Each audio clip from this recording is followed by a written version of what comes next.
وذكر فإن الذكرى تنفع المؤمنين.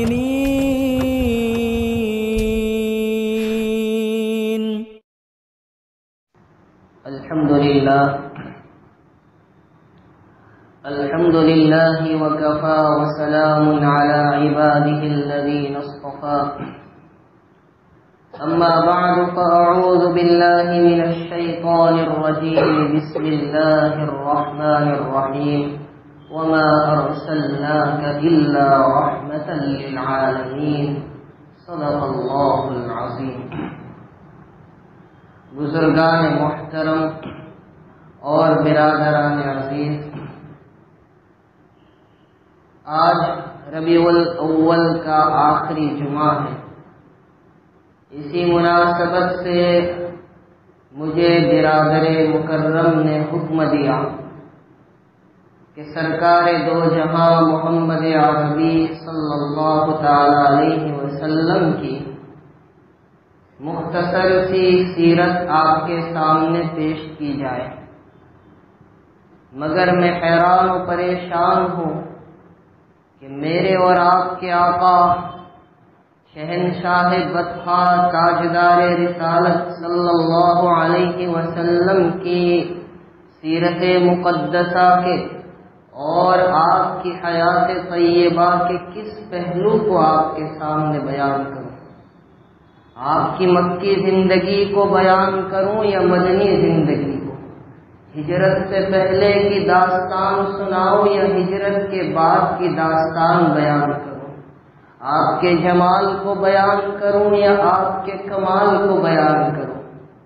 آپ کو بحیثیت ایک مثالی شوہر کے بیان کروں یا آپ کو ایک یتیم در یتیم ہونے کو بیان کروں؟ آپ کو جسمانی باپ ہونے کی حیثیت سے بیان کروں یا ایک مشفق اور مربی روحانی باپ ہونے کی حیثیت سے بیان کروں؟ آپ علیہ السلام کی ولادت کے پہلو کو چھیڑوں یا وفات رسول کی غم بری داستان سناؤں؟ کون سے موضوع کروں؟ آپ کے اخلاق کروں یا آپ کی شجاعت کو بیان کروں یا آپ کی سخاوت کو بیان کروں یا آپ کی فیاضی اور اکرام ضیف کو بیان کروں؟ جب آپ کے غزوات پر نظر دوڑاتا ہوں تو حیران و پریشان ہو جاتا ہوں۔ آپ کی سفر معراج کی کارگزاری سناؤں یا آپ کی ہجرت کی داستان بیان کروں؟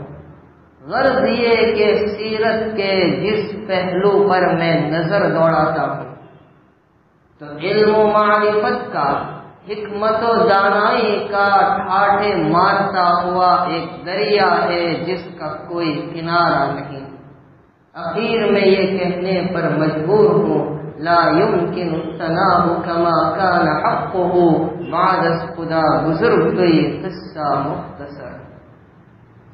مگر اس مختصر وقت میں جتنا ممکن ہو میں اپنے اور آپ کے آقا رحمت دو عالم سرکار دو جہاں محمد عربی صلی اللہ علیہ وسلم کی مختصر سی سیرت اور اس کی ادنا جھلک آپ کے سامنے پیش کرنا چاہتا ہوں، جس کا مقصد صرف اور صرف یہی ہے کہ ہم یہاں سے اس نیت اور جذبے کے ساتھ اٹھے کہ ہمارے دل میں آقا علیہ السلام کی عظمت و محبت ہو اور آپ کی سیرت و صورت سے ہمیں محبت ہو۔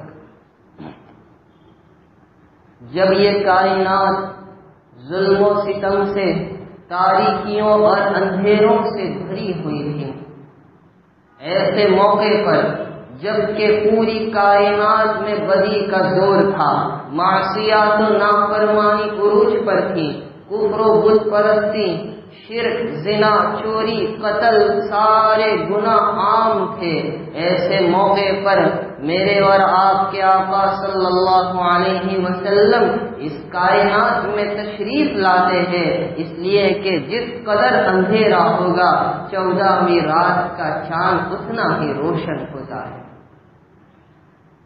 جب آپ کی جب ابرہا نے ہاتھی کا لشکر لے کر حملہ کیا، یہ آپ کی ولادت سے 50 یا 55 دن پہلے کا واقعہ ہے۔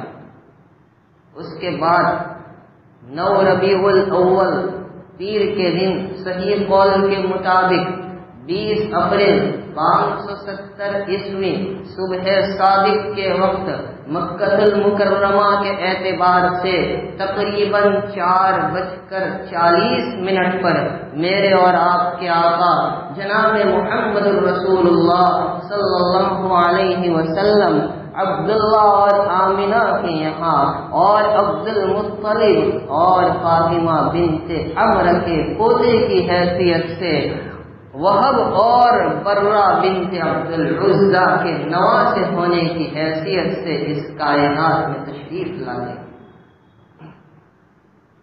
جب آپ کی ولادت ہوئی وہ واقعات پیش آئے جو سابق میں کسی کی ولادت پر پیش نہیں آئے تھے اور قیامت تک پیش نہیں آ سکتے۔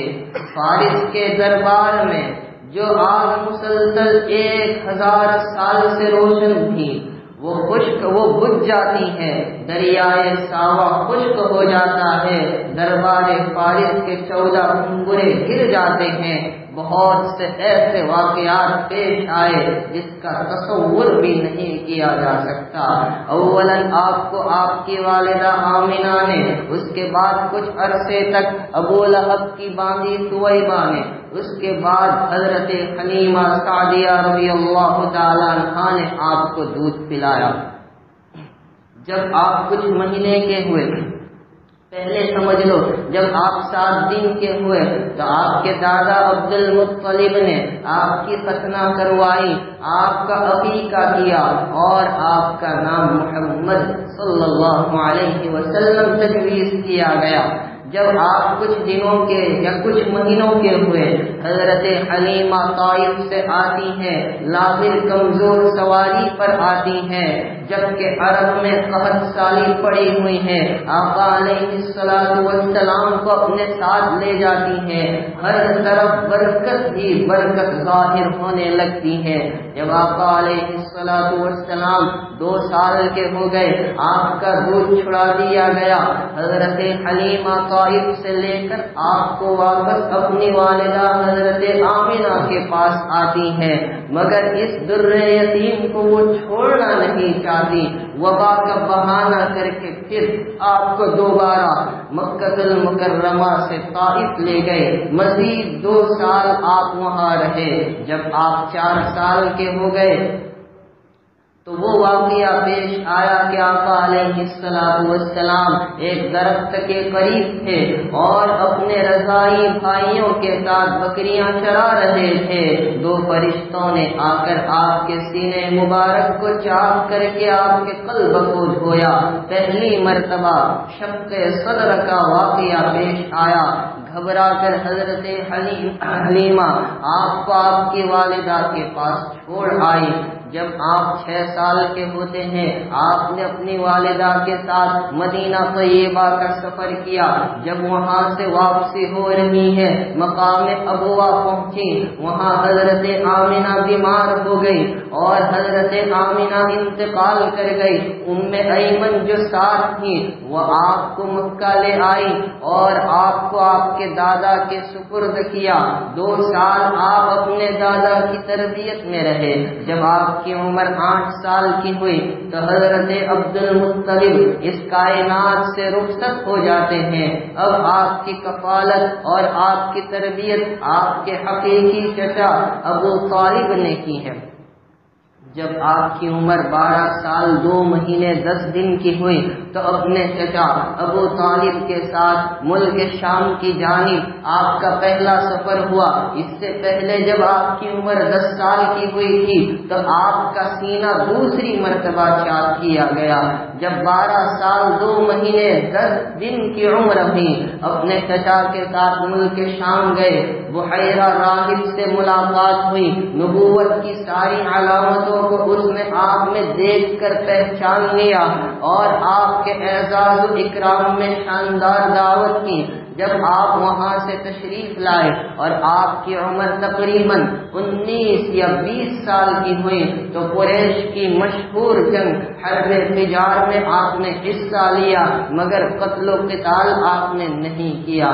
جب آپ کی عمر 21 یا 22 سال کی ہوئی تو قریش کی مظلوموں کی امداد کی کمیٹی حلف الفضول کے آپ سرگرم رکن قرار پائے۔ جب آپ کی عمر 25 سال کی ہوئی تو حضرت خدیجہ کا مال لے کر ان کے غلام میسرہ کے ساتھ آپ نے ملک شام کی جانب دوسرا سفر کیا۔ نسکور راہب سے ملاقات ہوئی، اس نے آپ کو پہچان لیا، نبوت و رسالت کی ساری علامتیں آپ میں اس کو نظر آئی۔ برکت کی برکت لے کر آپ وہاں سے واپس آئے۔ حضرت خدیجہ نے آپ کو پیغام نکاح دیا۔ نبی اکرم صلی اللہ علیہ وسلم کا نکاح 25 سال کی عمر میں، جبکہ حضرت خدیجہ 2 شوہروں سے بیوہ 40 سال کی عورت تھی، ان سے نکاح ہوا اور ابو طالب نے نکاح پڑھایا۔ جب 27 سال کی عمر ہوئی سب سے بڑے فرزند حضرت قاسم کی ولادت ہوئی۔ جب 29 سال کی عمر ہوئی حضرت قاسم 2 سال کی عمر میں انتقال فرما گئے۔ جب 30 سال کی عمر ہوئی تو حضرت زینب رضی اللہ تعالی عنہا کی ولادت ہوئی۔ جب آپ کی عمر 31 سال کی ہوئی تو آپ کے فرزند عبداللہ کی ولادت ہوئی، کچھ دنوں کے بعد انتقال فرمایا۔ جب آپ کی عمر 33 سال کی ہوئی تو حضرت رقیہ رضی اللہ تعالی عنہا کی ولادت ہوئی۔ جب آپ کی عمر 34 یا 35 سال کی ہوئی تو حضرت ام کلثوم رضی اللہ تعالی عنہا کی ولادت ہوئی۔ جب آپ کی عمر 36 سال کی ہوئی تو قریش نے کعبۃ اللہ شریف کی تعمیر کی اور اس تعمیر میں حجر اسود کے رکھنے میں اختلاف ہوا اور فیصلہ نبی پاک علیہ الصلوۃ والسلام نے کیا۔ اپنے مبارک ہاتھوں سے حجر اسود کو اس کی جگہ آپ نے نصب کیا۔ جب آپ کی عمر 38 سال کی ہوئی تو آپ کی صاحبزادی حضرت زینب رضی اللہ تعالی عنہا کا نکاح ان کے خالہ زاد بھائی ابو العاص بن ربیع رضی اللہ تعالی عنہ جو بعد میں ایمان لائے تھے ان سے کیا۔ جب آپ کی عمر 39 سال 6 ماہ کی ہوئے تو سچے خواب کا سلسلہ آپ پر شروع ہوا اور اس کے بعد آقا علیہ الصلوۃ والسلام نے غار حرا کی تنہائی کا اللہ کی عبادت اور یاد کے لیے انتخاب فرمایا۔ جب آپ کی عمر 40 سال کی ہوئی تو ایک قول کے مطابق ربیع الاول کے مہینے میں، دوسرے قول کے مطابق رمضان کے مہینے میں پہلی وحی آپ پر نازل ہوئی۔ سورہ اقرا کی ابتدائی آیتوں کا نزول ہوا۔ 3 مرتبہ جبرائیل کی جانب سے آپ کو دبوچا گیا، گھبرا کر تشریف لائے۔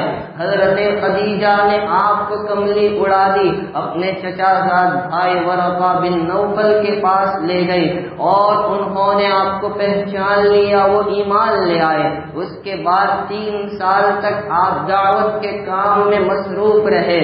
سب سے پہلے حضرت خدیجہ ایمان لائی، مردوں میں ابو بکر صدیق، بچوں میں حضرت علی اور غلاموں میں زید بن حارثہ، اور 3 سال کے عرصے میں حضرت ابو بکر کی محنت سے حضرت عبد الرحمن ابن عوف، طلحہ بن عبید اللہ، سعد بن ابی وقاص، زبیر ابن العوام، ابو ذر غفاری اور حضرت عمار اور ان کی پوری فیملی ایمان لاتی ہے۔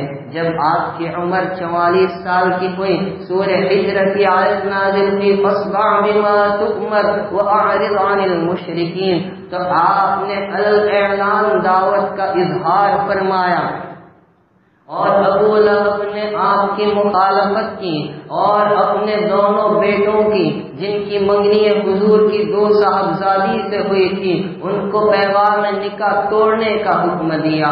جب آپ کی عمر 45 سال کی ہوئی، مشرکین کی تکالیف سے عاجز آ کر آقا علیہ الصلوۃ والسلام نے مسلمانوں کو پہلی مرتبہ حبشہ کی جانب ہجرت کرنے کا حکم دیا، جس میں 11 مرد اور 5 عورتیں، اور اس کے کچھ مہینے کے بعد آپ نے دوبارہ حبشہ کی جانب ہجرت کا حکم دیا، جس میں 82 مرد اور 18 عورتیں، کل 100 یا 101 آدمی شریک تھے۔ جب آپ کی عمر 46 سال کی ہوئی تو آپ کے چچا حضرت حمزہ رضی اللہ تعالیٰ عنہ ایمان لے آئے، اور اس کے 3 دن کے بعد حضرت عمر فاروق رضی اللہ تعالیٰ عنہ ایمان لاتے ہیں۔ جب آپ کی عمر 47 سال کی ہوتی ہے، قریش کی تکالیف اور قریش نے آقا علیہ السلام سے اور بنی ہاشم سے بائیکاٹ کیا کہ بنی ہاشم سے نہ کوئی نکاح کرے، نہ کوئی خرید و فروخت کرے، اور نہ کوئی معاملہ کرے۔ بالآخر مجبور ہو کر آقا علیہ السلام اپنے خاندان کے ساتھ بنی ہاشم کی گھاٹی میں محصور ہو جاتے ہیں۔ جب آپ کی عمر 48 سال کی ہوئی، شق القمر کا معجزہ ظاہر ہوا کہ آپ نے انگلی کے اشارے سے چاند کے 2 ٹکڑے کیے۔ جب آپ کی عمر 50 سال کی ہوتی ہے تو قریش نے یہ بائیکاٹ کا عہد نامہ جس کو لکھ کر کعبۃ اللہ پر لٹکایا تھا، دمشق نے اس کو کھا لیا۔ آپ وہاں سے باہر تشریف لاتے ہیں۔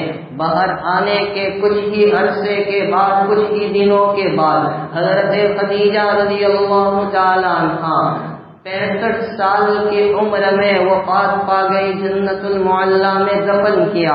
اس کے کچھ دنوں کے بعد خواجہ ابو طالب کا انتقال ہوا۔ اس کے بعد آقا علیہ السلام نے طائف کا سفر زید بن حارثہ رضی اللہ تعالیٰ عنہ کی معیت میں کیا، جہاں آپ پر پتھروں کی بارش برسائی گئی۔ خولہ رضی اللہ تعالیٰ عنہ پیغام لے کر آئی۔ اسی 50 سال کی عمر میں حضرت سودا رضی اللہ تعالیٰ عنہ سے آپ کا نکاح ہوتا ہے۔ جب آپ کی عمر 51 سال کی ہوئی تو آقا علیہ السلام کو آسمانوں کے اوپر معراج کے لیے بلایا گیا۔ 7 آسمانوں میں 8 نبیوں سے ملاقات کرتے ہوئے، سدرۃ المنتہا سے آگے بڑھتے ہوئے، رف رف پر سوار ہوتے ہوئے بارگاہ الہی میں پہنچے، جہاں آپ کو 50 نمازوں کا بعد میں کمی کر کے 5 نمازوں کا تحفہ دیا گیا، اور مینا کی گھاٹی میں اسی سال کچھ لوگ آپ پر ایمان لے آئے۔ اور اس کے بعد جب آپ کی عمر 52 سال کی ہوتی ہے تو اگلے سال مینا کی گھاٹی میں تقریباً 6 آدمی اور پہلے سال 6 آدمی ایمان لائے۔ اس 52 سال کی عمر میں 12 آدمی ایمان لائے، جس کو بیعت عقبہ اولیٰ کہا گیا، اور آپ نے مدینہ المنورہ تعلیم و تربیت کے لیے، قرآن سکھلانے کے لیے، احکامات بتلانے کے لیے پہلے معلم کی حیثیت سے حضرت مصعب ابن عمیر رضی اللہ تعالیٰ عنہ کو بھیجا، جن کی دعوت سے، جن کی تعلیم سے اوس کے سردار سعد بن معاذ اور اسید بن حضیر رضی اللہ تعالیٰ عنہما ایمان لے آئے۔ جب اگلا سال ہوا، آپ کی عمر 53 سال کی ہوئی تو تقریباً 75 یا اس سے زیادہ حضرات مدینہ سے حج کے لیے آئے، اور مینا کی گھاٹی میں چھپ کر آپ کے ہاتھوں پر ایمان لائے، بیعت کی، آپ کو مدینہ طیبہ آنے کی دعوت پیش کی۔ جب اگلا سال ہوا، آقا علیہ السلام پہلی ربیع الاول کو اپنے رفیع کے سفر حضرت ابو بکر صدیق رضی اللہ تعالیٰ عنہ اور عامر بن فہیرہ کو لے کر نکلے۔ 3 دن غار ثور میں روپوش ہونے کے بعد عبداللہ ابن قریظہ جو ایک کافر مگر قابل اعتماد آدمی تھا، اس کو رہبر بناتے ہوئے آقا علیہ السلام غار ثور سے چلے، اور آپ تقریباً 7 دن کا سفر کر کے قبا پہنچے۔ چند دن وہاں قیام کیا۔ 12 ربیع الاول پیر کے دن قباء میں آپ نے مسجد قباء کی بنیاد رکھی، جس کو قرآن نے لمسجد اسس علی التقوی کے نام سے یاد کیا ہے۔ وہاں سے فارغ ہونے کے بعد آقا علیہ السلام نے مدینہ المنورہ کی جانب رخ کیا۔ اب میں آپ کو آقا کی مدینہ منورہ کی یہ 10 سال کی زندگی بتلا رہا ہوں۔ نبوی مدنی زندگی کا پہلا سال، جب آقا علیہ السلام قباء سے چلے مدینہ پہنچے، راستے میں جمعہ کا دن، جمعہ کا وقت آ گیا۔ بنی سالم کے محلے میں آپ نے ایک میدان میں جمعہ پڑھا، جہاں آج مسجد جمعہ بنی ہے، جس کو مسجد وادی اور مسجد سالم بھی کہا جاتا ہے۔ وہاں سے فارغ ہونے کے بعد آپ اپنی اونٹنی پر سوار ہوتے ہوئے آگے بڑھ رہے ہیں۔ ابو ایوب انصاری کے مکان پر آپ نے قیام کیا۔ انہوں نے وہ تاریخی خط جو تبع الحمیری نے لا کر دیا تھا، وہ آپ کو لا کر پیش کیا۔ آپ نے مسجد نبوی کی بنیاد رکھی۔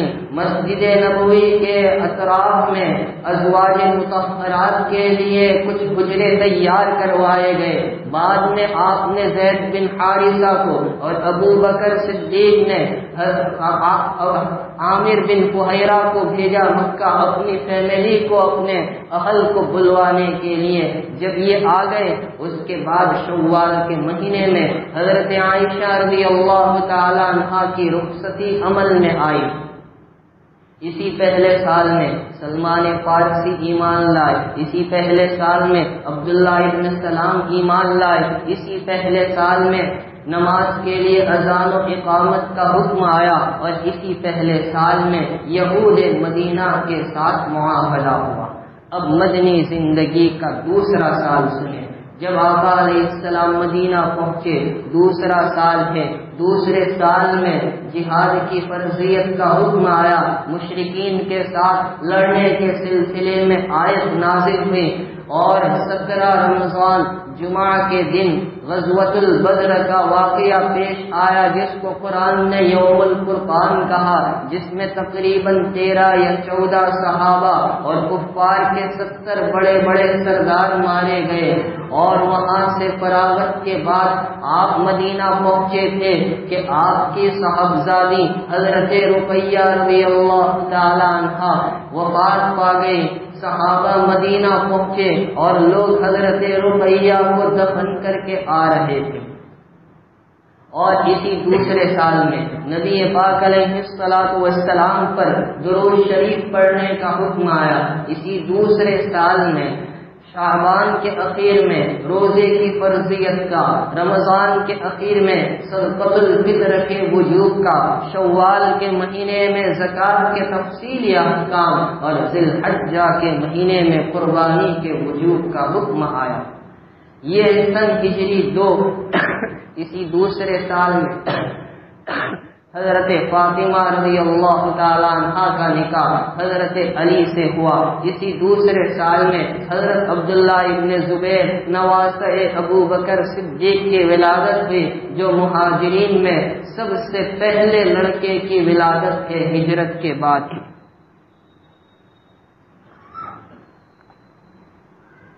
اب سن ہجری 3 سن ہجری 3 کے واقعات میں سب سے اہم واقعہ شوال کے مہینے میں غزوہ احد کا ہے، جس میں ایک غلطی کی وجہ سے مسلمانوں کو حاصل ہونے والی فتح شکست میں تبدیل ہو گئی۔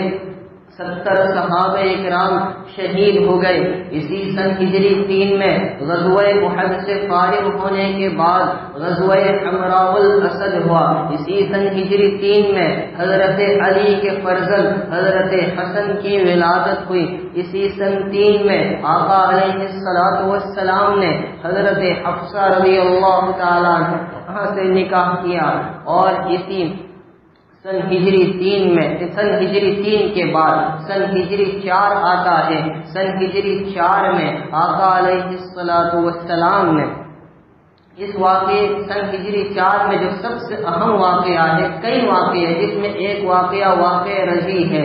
جس میں 10 صحابہ کو دھوکے سے مارا گیا۔ بیر معونہ کا واقعہ پیش آیا جس میں 70 حفاظ قرآن صحابہ کو دھوکے سے شہید کیا گیا۔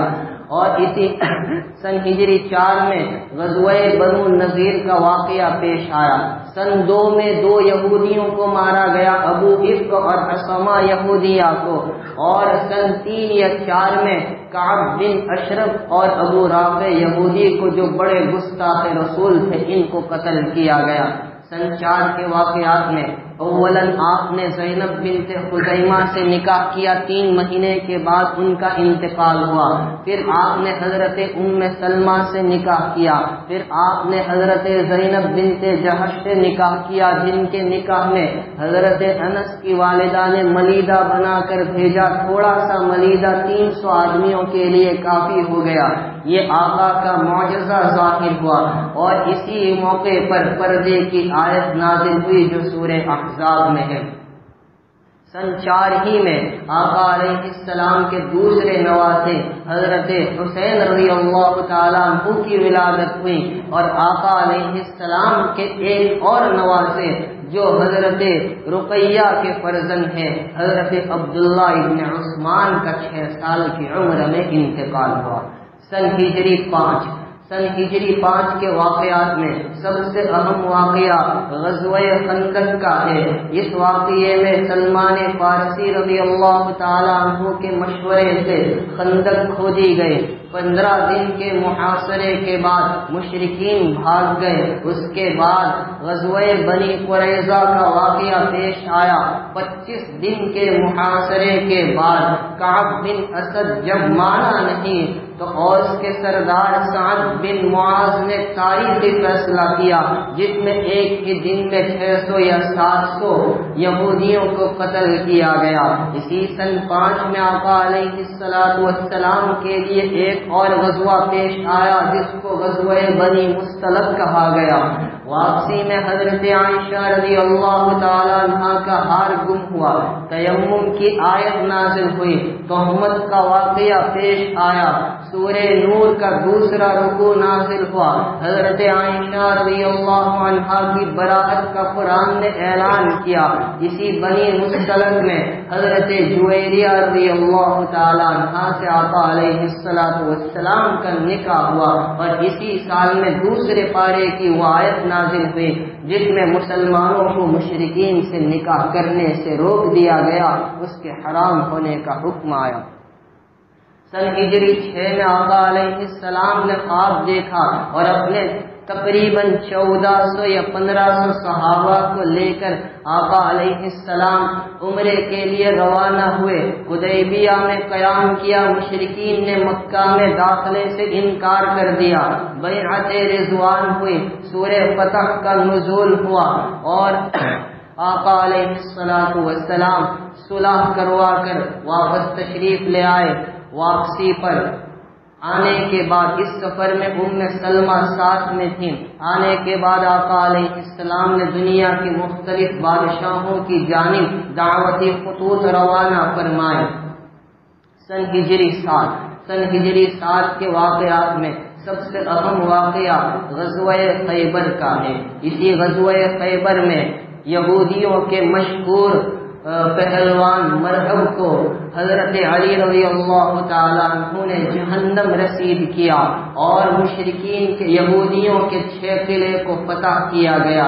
اسی غزوہ خیبر میں آپ علیہ السلام کو گوشت میں زہر ملا کر العیاذ باللہ قتل کرنے کی سازش رچی گئی۔